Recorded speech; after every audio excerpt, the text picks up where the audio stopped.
Hey everyone, thank you for joining me for today's video. I am super excited to see how this particular video is going to go. In theory, it seems like it should be a pretty simple reading challenge, especially compared to some of the other ones I have done. But in actuality, I don't know if it actually will be easy or not. So my goal for today's video is to complete some prompts on my yearly reading challenge, only I thought it was too easy, just to choose one prompt and choose a book based off of that one prompt. I figured why not choose two prompts at the same time and find a book that completes both those prompts? That shouldn't be that difficult, right? I don't know. We're gonna find out in today's video. So we're gonna hope for the best and see how this goes. So how this is going to work is that I have two mugs that have prompts inside them. One mug includes prompts from the Reddit Bingo Fantasy Bingo that's on, Fantasy Reddit. It also contains prompts from Library Things website, their bingo, as well as the 52 books in 52 weeks challenge. So those are the prompts in, I believe it is this mug. It could be the other one, but one mug has those three sets of prompts in them. Actually, I think it was this mug. Anyway, the other mug has prompts from the hardest reading challenge you'll ever do. So how this is going to work is that we're going to pull one prompt from each mug. The reason I kept the hardest reading challenge you'll ever do prompts separately is because they're more broad. So I think they're going to be easier to match with the prompts from the challenges that are more specific. That's my theory. We'll see if it works out or not. But by the end of this video, my goal is to read 3 books, each of them meeting 2 prompts. So hopefully we will have 6 prompts fulfilled by the end of this video. We'll find out. All right, so let's get started. We're going to start out with our more specific prompts, which I have found out are in this gray mug right here. So let's go ahead and pick out the first prompt for this reading challenge. All right, there's a lot in here. Hopefully we can start off strong with a good one. I got 2 there. We'll use the one that's in my hand. Is this one here. All right, here's our first prompt.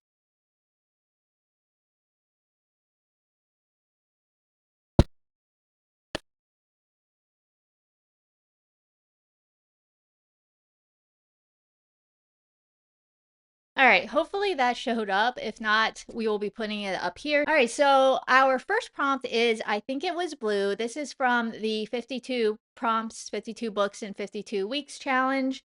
And this prompt means basically there has to be something to do with the color blue.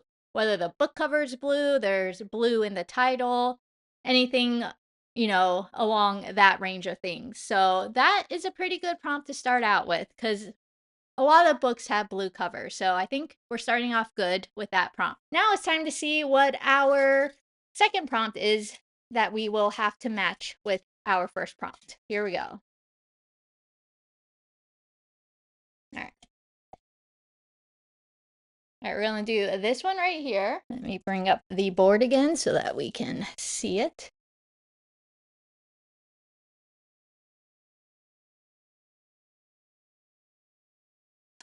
All right, so that says series staircase. And what that means in the hardest reading challenge you'll ever do is that throughout the year, you have to read a solo book, so a book that's a standalone, a duology, a trilogy, and a series that is 4 or more books. You have to start the series and finish the series in the same year. So we just have to find a blue book that is part of a series. That doesn't sound too difficult, but it does have to be a series that either I haven't started at all or I have started since July, which is when that challenge began.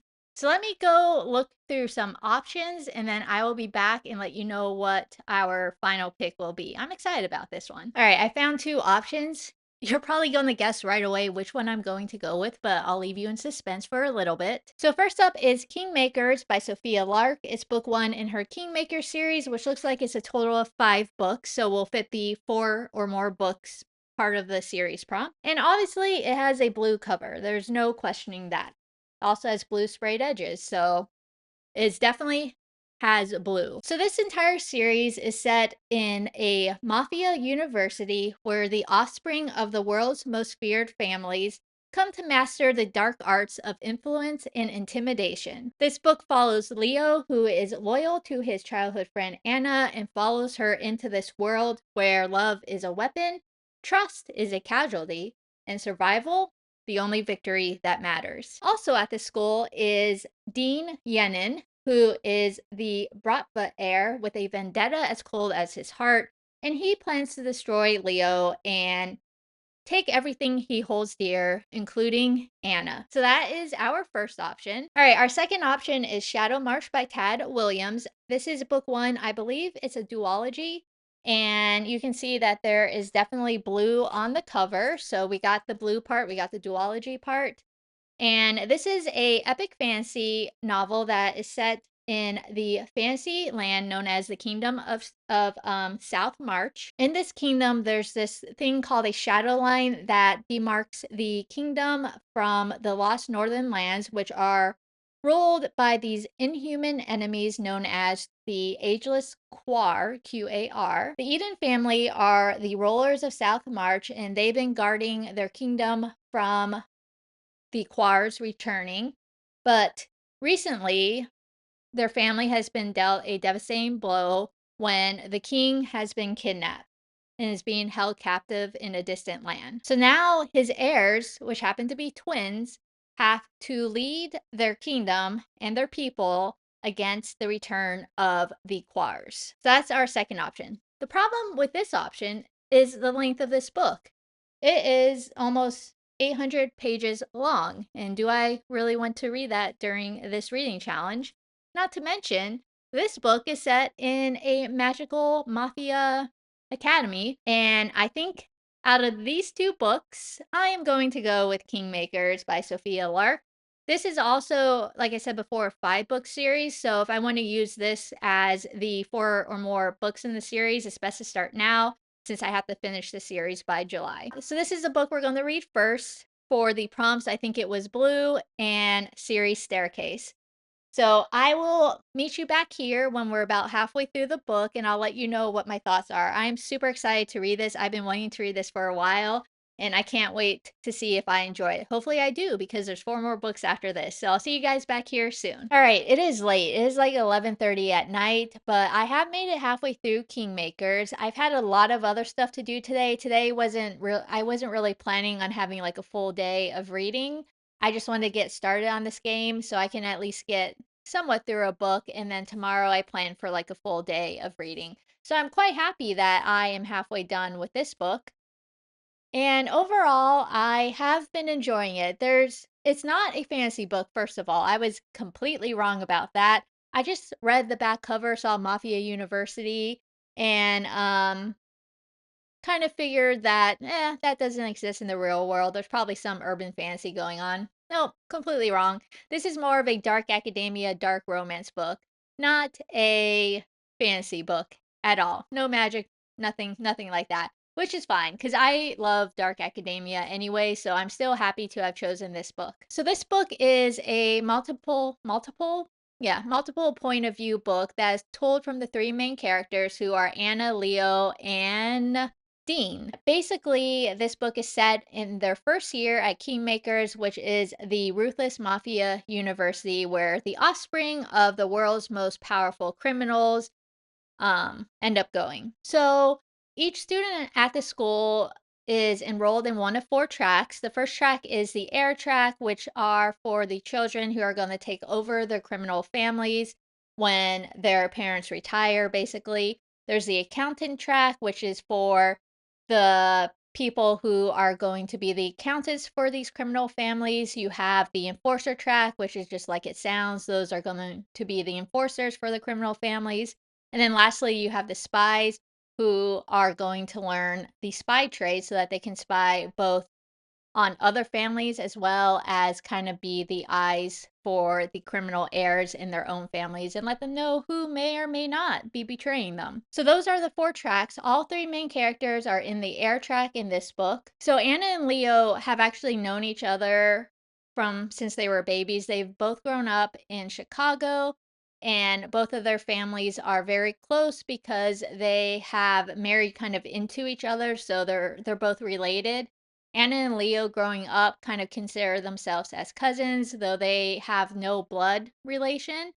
It was because one of their aunts married the other's uncle, so there was no blood relation, but because of that marriage, they consider themselves cousins growing up. That's important, and we'll get to why. The other main character is Dean, who grew up in Russia as part of the Russian Bratva, and he and his family and Leo's family have been in a kind of standoff for a very long time. Both of their families are enemies with each other, and each family has killed members of the other family. Now, Anna had always planned on going to Kingsmaker when she graduated high school, turned 18, but Leo's parents did not want him to go here because they knew Dean was going to be at the school, and they were afraid that Dean would end up hurting Leo or Leo would end up hurting Dean. And one of the rules at this academy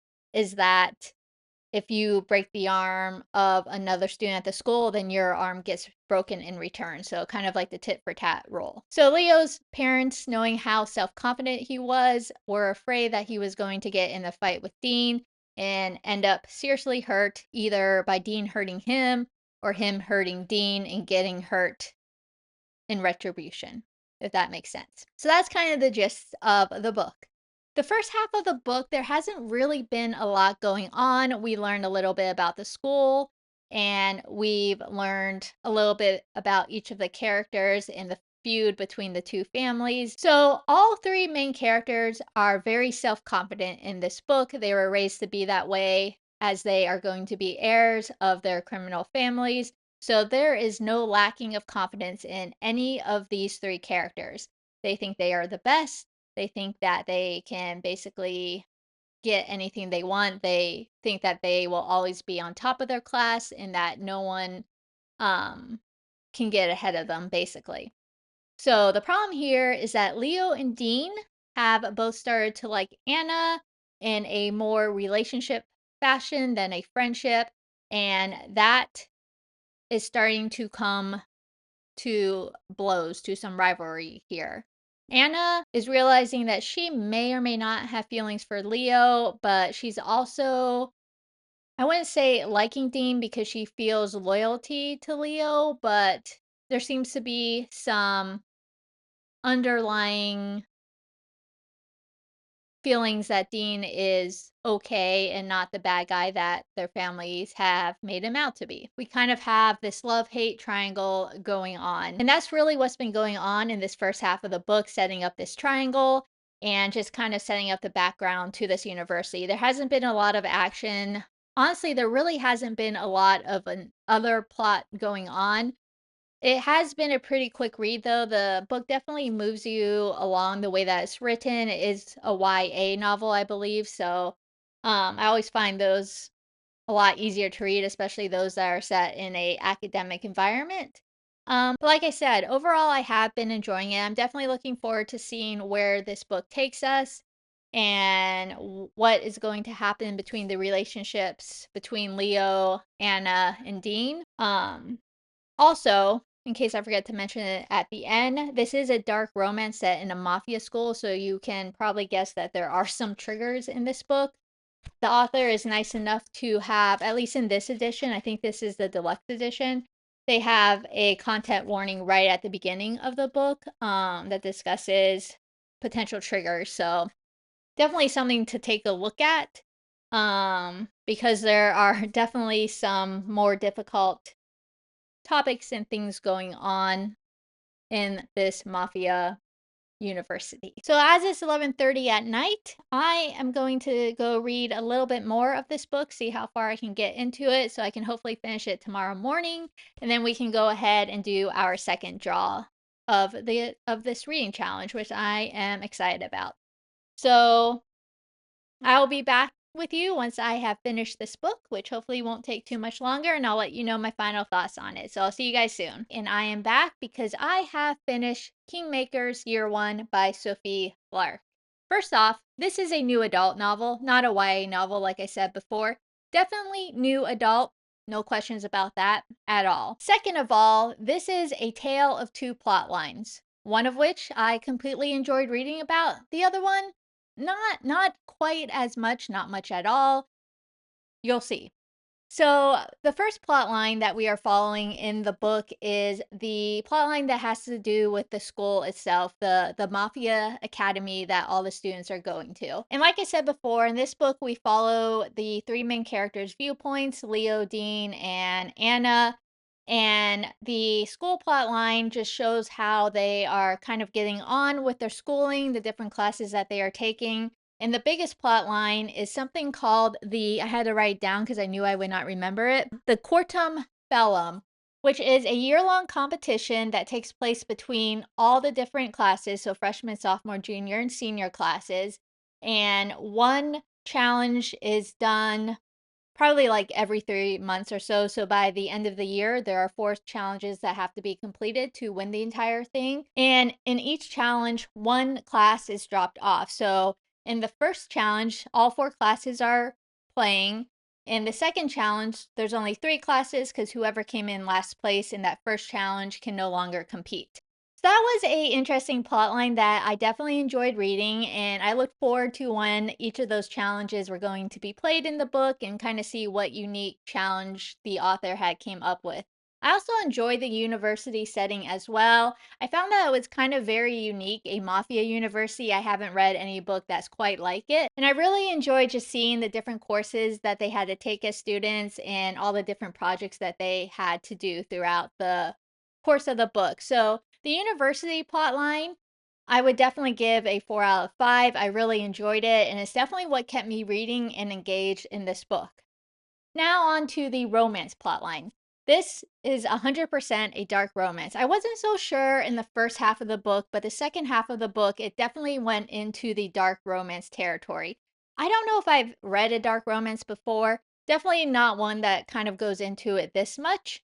So yeah, if you're not into the dark romance stuff, definitely not a book I would pick up, even for the university part that I enjoyed, because a lot of the plot does focus on the dark romance aspect of the story. Like I said, in the first half, there are a ton of triggers in this book. I think the author did a pretty good job at listing them in the front of the book. I think she's hit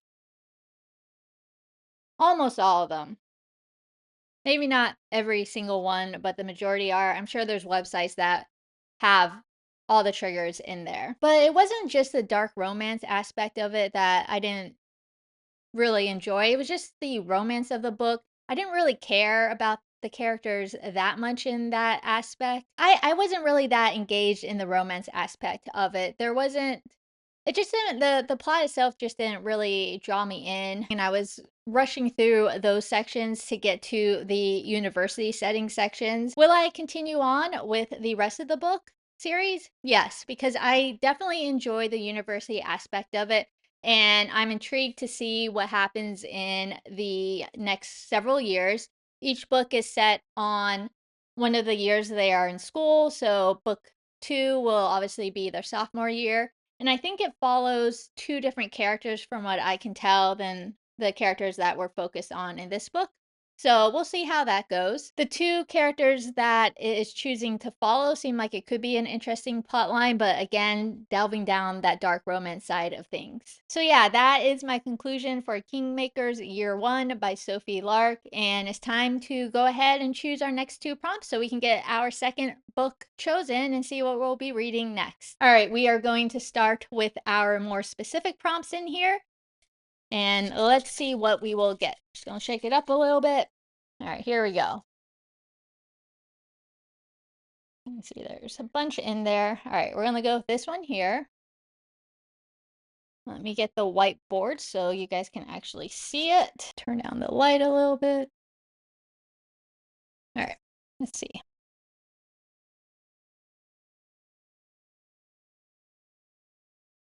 All right, I think this is focusing. It looks like it to me, at least. So our first prompt comes from the Reddit bingo prompt, and it is Stranger in a Strange Land. All right, so this means it will have to be a fantasy book, and it is to read a book that deals with being a foreigner in a new culture. The character must be either visiting or moving in as a minority. And the hard mode is that the main character is an immigrant or a refugee. All right, hopefully our hardest reading challenge you'll ever do prompt is not that difficult, because that book is going to be difficult to find to begin with. So here's our hardest reading challenge you'll ever do prompts. All right, let's go with this one. Here. Let me bring up the board. All right, that looks focused to me. And it is book in season. So that is technically summer, because we are still in the summer until until September like 21st, 22nd. So we need a book that's set in summer, and it has to be a fantasy, and it has to involve a immigrant or a refugee. That shouldn't be difficult at all, right? Let me start looking. I'm going to stop recording because this could take a while for me to find the book. So I'll be back. It could be 10 minutes, it could be 30 minutes, who knows? But I will be back as soon as I find at least one option. Maybe we'll have multiple, who knows? We will find out when I come back. Okay, that was difficult. The summer part of it was truly difficult to figure out, because a lot of fantasy books are set in worlds where they don't really talk about what season it is. But I think I have two books that will fit these prompts, as far as I can tell, at least. All right, so the first option is called Exit West by Mohsin Hamid, and it is kind of a magical realism fantasy book. It's set in a country that is teetering on the brink of civil war when two young people meet, whose names are Nadia and Saeed, and they end up embarking on a love affair. During this love affair, the unrest that is kind of in their city pretty much explodes, and they begin to hear whispers about these doors that can whisk people far away. All you have to do is walk through the door.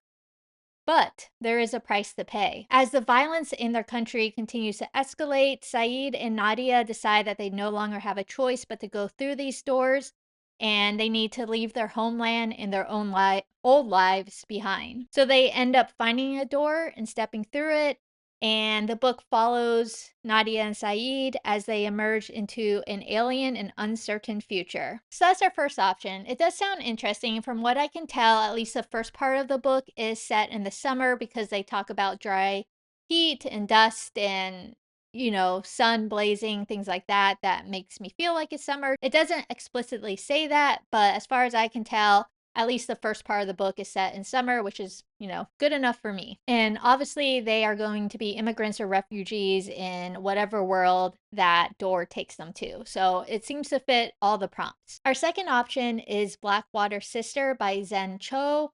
And this book follows Jessamine Teok, who has become broke and decides that she needs to move back to Malaysia, which is a country where she was born, but she left it as a toddler and hasn't been back since. Then Jess starts to hear voices, but really only one voice is in her head, and it claims to be the ghost of her estranged grandmother, Alma. While Alma was alive, she was the spirit medium to the avatar of a mysterious deity called the Blackwater Sister. And now Amma is determined to settle a score against a gang boss who has offended the god, and she decided Jess is going to help her do it. So now Jess is drawn into this world of gods, ghosts, and family secrets, and finds that she is making deals with capricious spirits and that this is a dangerous business. But if she fails to settle this score, the Blackwater Sister may finish her off for good. So I have what I believe you can say is an immigrant with Jessamine going back to Malaysia, since she hasn't really been there since she's been a toddler. So she probably doesn't really know a lot about it. So I think that's enough to kind of fit that prompt. We have our fantasy aspect, obviously, and from what I can tell, the book actually also takes place in the summertime. So those are our two options. I'm having a really hard time deciding which one I want to do, because they both sound very interesting. Blackwater Sister is a little bit longer at 371 pages, while Exit West is only 231. I think out of these two, I feel like Nadia and Saeed are a little bit more of immigrants than the Blackwater Sister book because she's going back to the country she was born while Nadia and Saeed are going to a brand new country. I think I am going to go ahead and go with Exit West.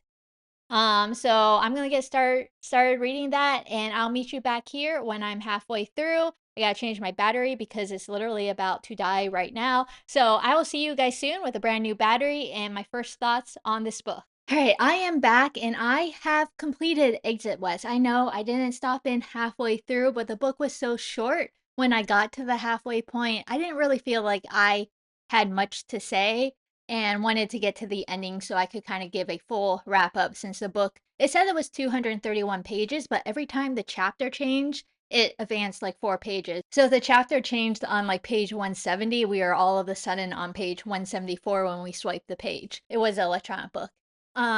So it was definitely a short, quick read, which is why I decided just to wait to the end to let you know how I felt about this book. So first off, this book barely met the threshold for speculative fiction, and that was only because of these doors that started to appear around the world that when you step through them, you could end up anywhere in the world. So that was kind of like the fantasy, the magical realism aspect of the book.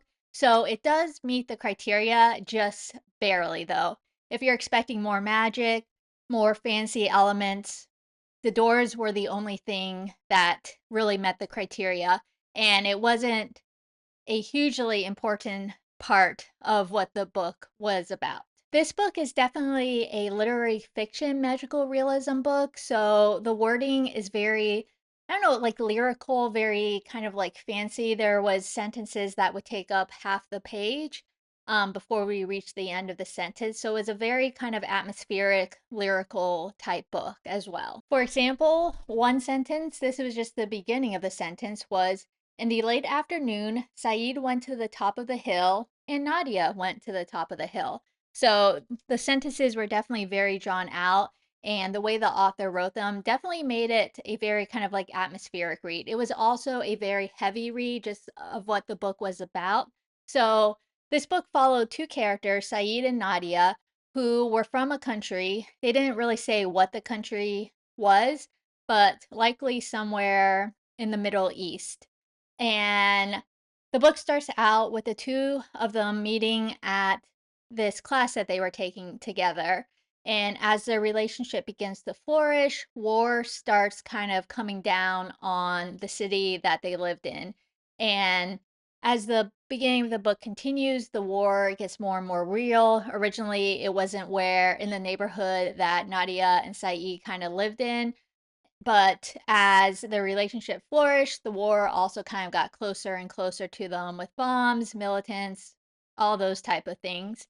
And there was a lot of kind of gruesome detail in the story as well. So I assume that there's like trigger warning somewhere, but there were definitely some very gruesome details in this book. So like it says, Nadia and Saeed's relationship flourished. The place that they were living in just became more more dangerous. I don't know where I got dangerful. More dangerous, as well as they began to become low in supply. So the electricity went away.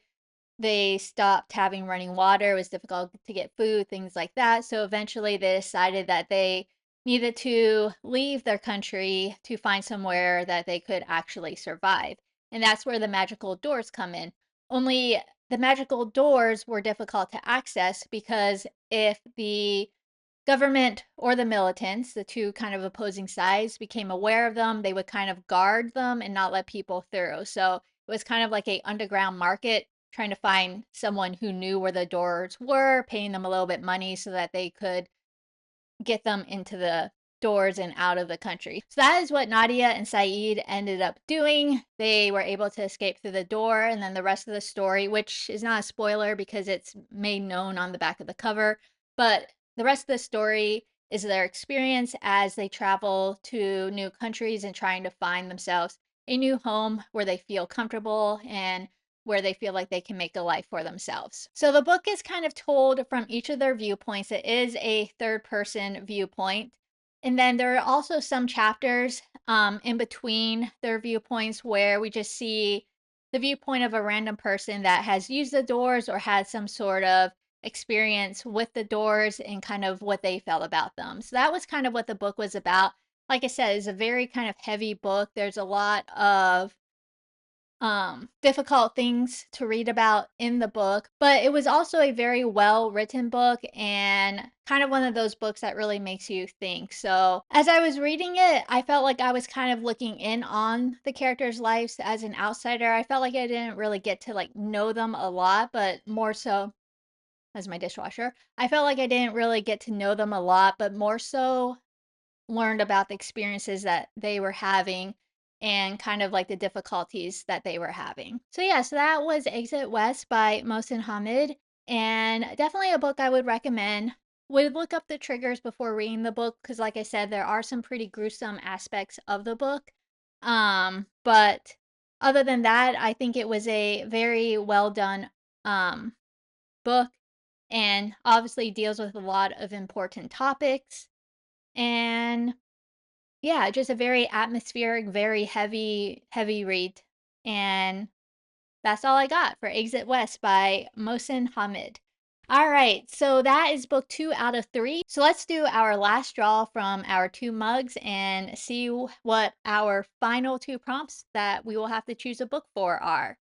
Instead of doing it this way, I'm going to try to do it on the floor of the fireplace and just focus on the prompts and see if they show up better that way. So let me turn the camera around and let's go ahead and do our draws. All right, for this last draw, we are going to try it this way to see if I can focus on the prompts a little bit easier. We'll see how it goes. This is crooked already. Fix that. All right, let's go ahead and draw our first more specific prompt like we usually do out of this one.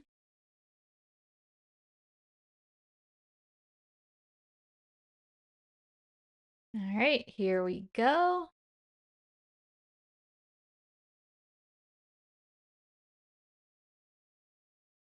And it is direction in the title. That is pretty specific. All right, let's go ahead and draw the hardest reading challenge you'll ever do prompt.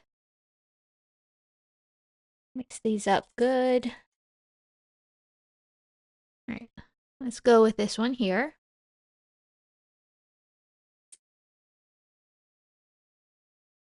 And it is the Even Bigger Rainbow. So that means we'll have to choose a book that is a particular color. So let me go ahead and bring up the spinning wheel and we'll see what cover color we'll be looking for. All right, so here is the wheel. I quickly put it together, which is why the name colors don't match the color of the slices, but that's okay. We're only going to use it for this game.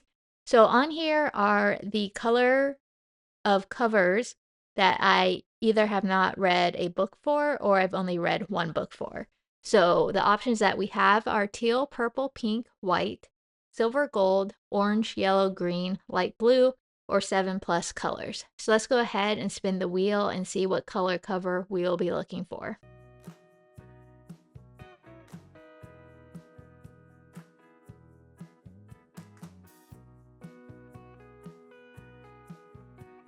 All right, pink. So we need to find a book that has a pink color and also has a direction in the title. I have no idea how hard this is going to be, but I will come back and you will see me with at least one option, maybe more. If not, we may be spinning the wheel one more time. So hopefully I'll see you guys soon with at least one option to meet these 2 prompts. All right, you know what I just realized, which you guys may have already realized, but as I was searching for a book with a direction in the title, I realized I literally just read a book with a direction in the title. Exit West literally has a direction west in the title as well as exit. Like that completely fulfills this prompt. And that prompt is from the 52 books in 52 weeks challenge. So there's really no point in reading another book towards it because it doesn't help me fulfill a challenge when I've already fulfilled it with that previous book. So all that to say, we're going to go ahead and choose a different prompt out of our mug that has our specific prompts in it. Put that over there. All right, let's see what prompt we're actually going to do. All right, that's going to be the prompt. And it is, oh great, a celebrity a celebrity on the cover. So now I have to find a book with a pink cover that also has a celebrity on it. This is getting very, very specific. We're gonna see how this goes. I have even less hope, I feel, in finding this than I did in the direction one, but we're gonna do it. We're gonna find a book with a celebrity on the cover. Maybe it could be a character who's a celebrity in the book. I feel like that may work. Um, but yeah, we'll figure this out, and once I do, I will be back with the options. Maybe it'll just be one option, maybe we'll have multiple. Only time will tell, but I'll see you guys soon. All right, after discarding our first draw because we literally just read a book with directions on the cover and Exit West, we had to find a book that has both a celebrity on the cover. It could be a real celebrity, real life celebrity, or if there was a character in a book that was a celebrity and they had a picture, either a drawing or a real life person representing that celebrity on the cover, that would count. And then we had to have a book that was pink. Now, pink brings back a lot of memories for me. If you ever watched the first episode of my bookish vacation game, one of the things I had to find in that game was a book set in space that had a pink cover. If you ever try to find a book set in space with a pink cover, let me tell you, it is very, very hard. So, thankfully, we don't have to do that this time around. A celebrity on the cover seemed much more doable, but it was definitely bringing back memories of that game. So I ended up finding some options. I first off decided I'm not really in the mood for a nonfiction celebrity memoir book, which is one of the first things that comes up when you try to find celebrities on the cover. So I kind of crossed out that option. And then I ended up finding some romance books that were pink and had a celebrity in the book whose picture was on the cover.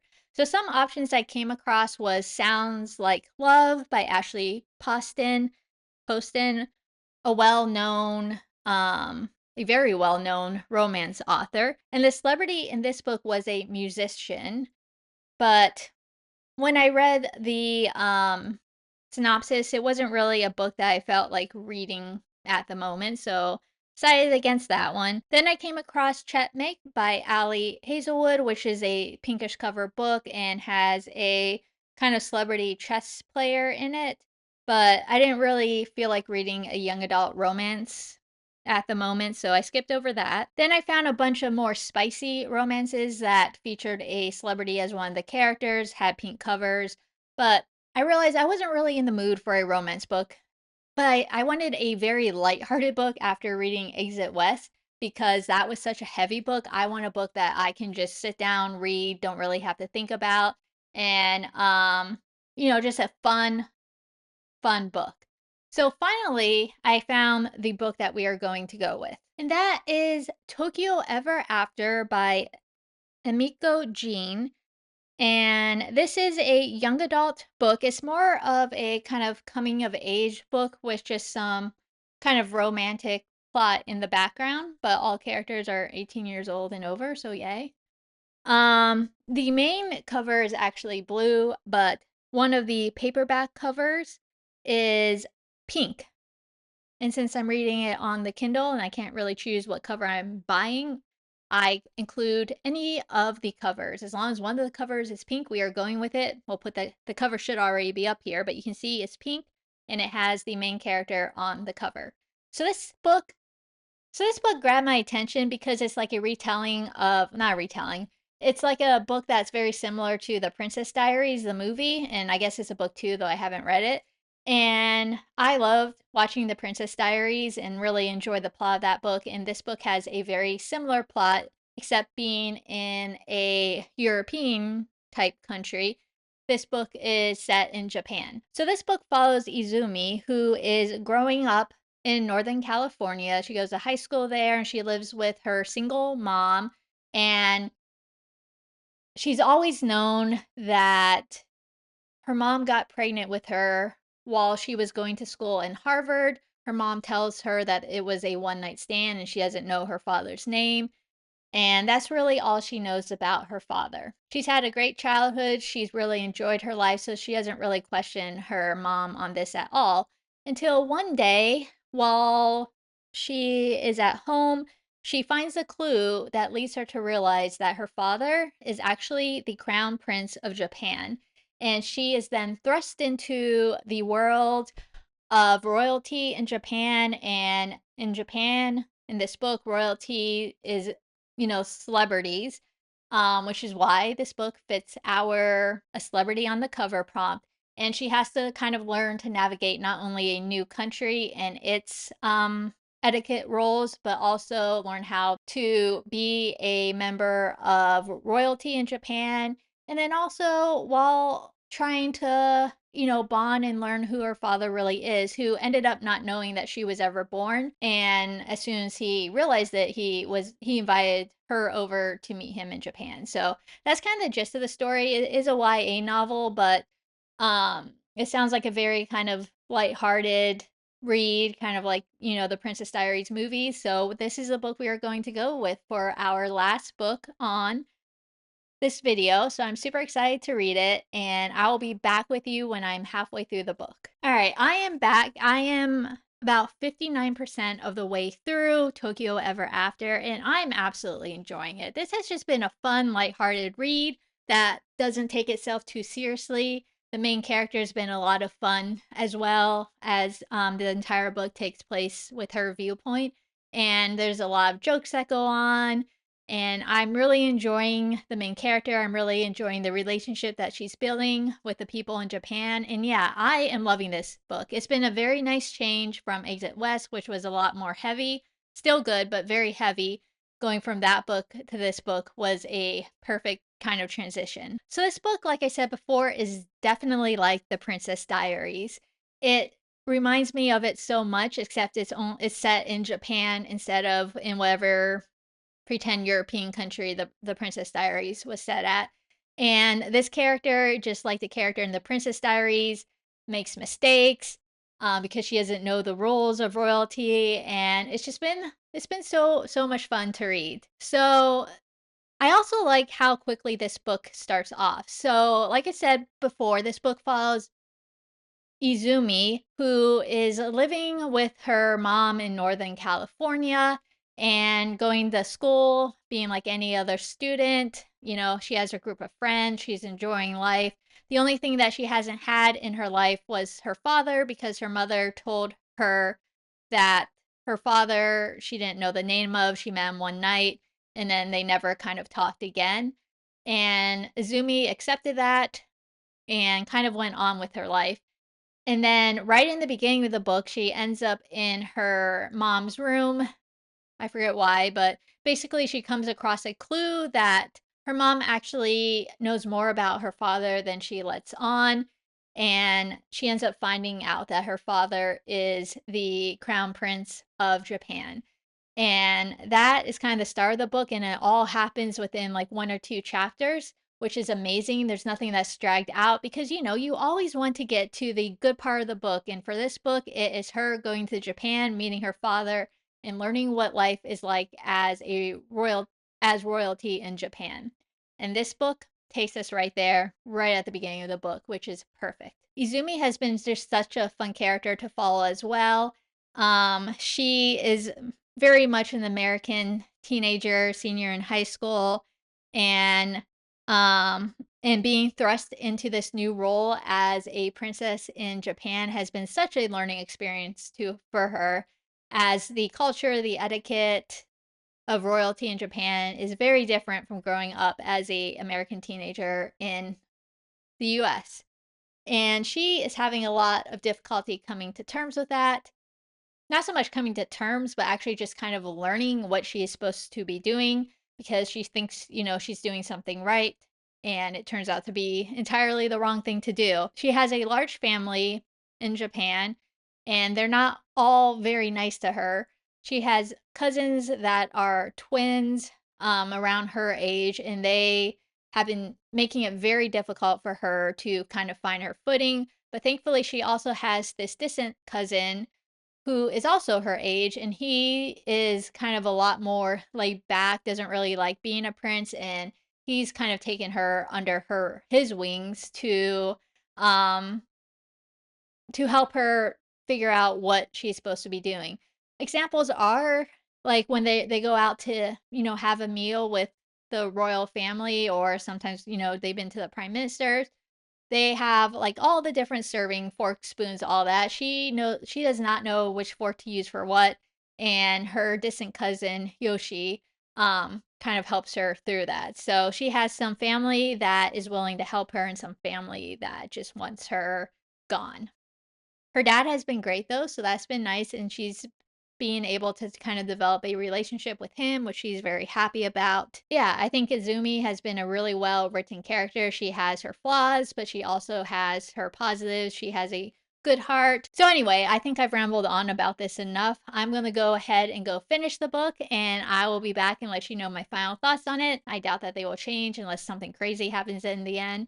But yeah, that is Tokyo Ever After, and I will see you guys in a little bit. All right, I am back and I have finished Tokyo Ever After, and I absolutely adored this book. This was like I said before, a just fun, lighthearted book that doesn't take itself too seriously. The plot was fun, the characters were fun, and I just had a really good time reading it. So I don't remember if I mentioned this to you when I talked to you guys when I was halfway through the book, but along with um Izumi learning that she is a princess of Japan and everything that goes along with that, finding her father, there's also a romantic undercurrent in this book as well that involves her and her Imperial Guard. Her Imperial Guard is Akio, and he first comes into the book right at the beginning where Izumi gets off the plane, and their first interaction was a lot of fun because we have Izumi, who has no idea what it means to be a royal princess, and this Imperial Guard who just knows protocols, what royalty is supposed to do, and they're kind of all of a sudden meshed together. And when Izumi gets off of the plane, she happens to have drank 3 cappuccinos on board, and what that comes along with is that she has to go to the bathroom. So she tells her new Imperial Guard this, and his response was, "That was not on the itinerary. There's no time to stop. We have to be in this place at this time, so on, so on, so on." But Izumi, had to go to the bathroom. So she says, like, no, like, I need to go to the bathroom. Something needs to be figured out. So Akio finds a bathroom for her to use that happens to be in the kitchen of a airport restaurant. Obviously, the workers in that kitchen are not happy because this is delaying them being able to get food out to their customers. And when Izumi comes out of the bathroom, she tells her Imperial Guard Akio that he needs to apologize to the workers for any delay that this may have had on their cooking for their customers. And Akio initially did not want to do that. There wasn't time. It was time for them to go. But Izumi kind of stands there stubbornly until he finally agrees. The workers in the kitchen are very kind of happy to hear this, and they're very thankful that she realizes kind of the inconvenience that this was, and that she acknowledged it. And they eventually kind of go off, get into the Imperial cars, and head to the palace. So that was kind of the first interaction. They both did not really hit it off. Akio thought of her as a silly, kind of like childlike girl that, wasn't really thinking about being on time or like the protocols, things like that. While um Izumi felt that he was a little bit too strict, a little bit too protocol driven. So they did not hit it off at all. So that was kind of the second plot of this book, the conflict that was kind of going on, as well as her trying to figure out how to be the princess. And I felt that the author kind of balanced these two plot lines really well, and I liked how they kind of interacted with each other, the two plot lines. And it was definitely a lot of fun to read. The other thing I really loved about this book is that there was no miscommunication that caused conflicts. That is one thing that absolutely drives me crazy in books, when you can like literally say one thing and the miscommunication that has occurred is gone. Um in this book, the author has Izumi pretty much tell Akio that she just wants it straight. She just wants everything to be spoken, which kind of allows for no miscommunication to basically occur. The third act conflict had a little bit of miscommunication involved, but it wasn't like the type of thing where it was easy to go talk to the other person and if the and figure it out. It did make sense where that miscommunication was coming from, so I didn't really mind that so much. Like I said before, the characters were still great. I really had a good time with them. I felt that they were well fleshed out and that I knew especially Izumi really well, and I enjoyed her group of friends. Also, and they each had kind of like their own personalities, the friends as well. Even though they didn't feature a lot in the book, it was enough that I knew who they were and kind of had an idea of what they would be like. And I thought that was really nice as well. Definitely a fun, just little YA, slightly romance, slightly coming of age novel. Definitely no big like romantic scenes in it, which was good as it, being a YA novel. Though both characters were 18 or older, so that is good. But there was no like big romantic scenes. So it was just like a fun, clean coming of age slash slightly romantic novel. And definitely enjoyed it. Definitely had a lot of fun. This is the first book in a 2-book series, so I'll definitely be reading the second book to kind of see where Izumi kind of goes from here. And I'm looking forward to it because I had so much fun with this one. So that is Tokyo Ever After by Amiko Jean.